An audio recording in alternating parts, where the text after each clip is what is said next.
ગુંદાના મોરને સાફ કરી અને ધોઈ લીધો છે. એટલે આપણે ખાટી છાશમાં બાફવાનો છે, એટલે ખાટી છાશ લીધી છે. 3 થી 4 કડી લસણને ઝીણું સમારી લીધું છે.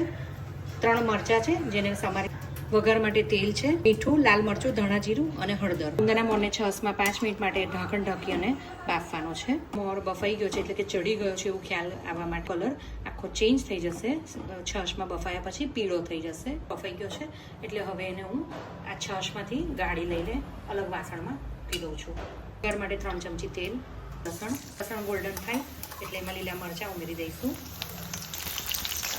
મરચાં થઈ જાય એટલે ગુંદાનો મોર વઘારમાં આપણે એડ કરી દઈશું. આપણે મસાલા કાઢીને રાખ્યા હતા એ આપણે આમાં એડ કરી દઈશું. બરાબર મિક્સ કરી દઈશું.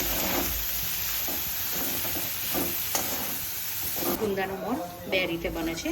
એક અત્યારે હું જે બતાવી રહી છું એ રીતે કોરો ગુંદાનો મોર બને, અને બીજો જેમ સરગવાની શીંગનું ખાટું શાક બનાવતા હોય છે એ રીતે પણ બનતો હોય છે. તૈયાર છે ગુંદાનો મોર. રોટલી અને બાજરીના રોટલા કે જુવારના રોટલા સાથે આપણે એને સર્વ કરી શકીએ છીએ.